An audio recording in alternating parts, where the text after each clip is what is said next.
কেমন আছে বন্ধুরা? ছোটদের পুরাণ কথা চ্যানেলে সকলকে স্বাগত। বন্ধুরা, আমার আজকের কাহিনী ভাইফোঁটা কে এবং কবে থেকে শুরু করেছিল। পৌরাণিক মতে সূর্য এবং সংজ্ঞার ছেলে মেয়ে হলো যম এবং যমুনা। বিবাহের পর থেকে সংজ্ঞা স্বামী সূর্যের তেজ সহ্য করতে পারছিল না। তাই যম এবং যমুনা হওয়ার পর তিনি স্থির করলেন যে তিনি স্বামীর কাছ থেকে চলে গিয়ে তিনি গভীর তপস্যায় মনোনিবেশ করবেন। কিন্তু যম এবং যমুনাকে তিনি কার কাছে রেখে যাবেন? তাই সংজ্ঞা নিজের একটি প্রতিকৃতি তৈরি করলেন এবং তার নাম দিলেন ছায়া। সূর্যদেব কিন্তু এসবের কিছুই জানতেন না। তিনি সংজ্ঞা ভেবে ছায়ার সঙ্গে তো সংসার করছিলেন। এদিকে ছায়া কিন্তু যমকে সহ্য করতে পারে না। যম এবং ছায়ার মধ্যে সবসময় দ্বন্দ্ব লেগে থাকে, আর সেই জন্য যমের সবসময় মন খারাপ হয়।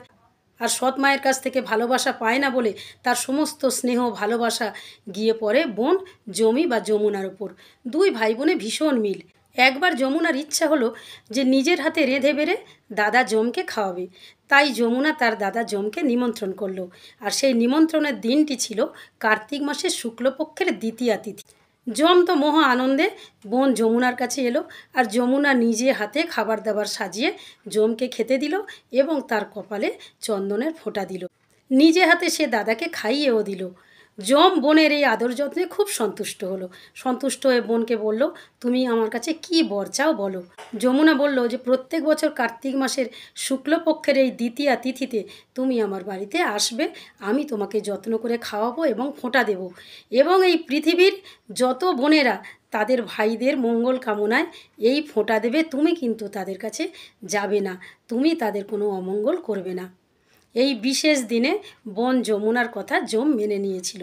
সেই জন্যই বন্ধুরা, আমরা বোনেরা ভাই বা দাদাদের ফোঁটা দিই তাদের মঙ্গল কামনায়, যাতে যমের ছায়া তাদের উপর না পড়ে। বন্ধুরা, আজকের এই পর্যন্ত। পরের দিন আসবো সম্পূর্ণ নতুন একটি কাহিনী নিয়ে।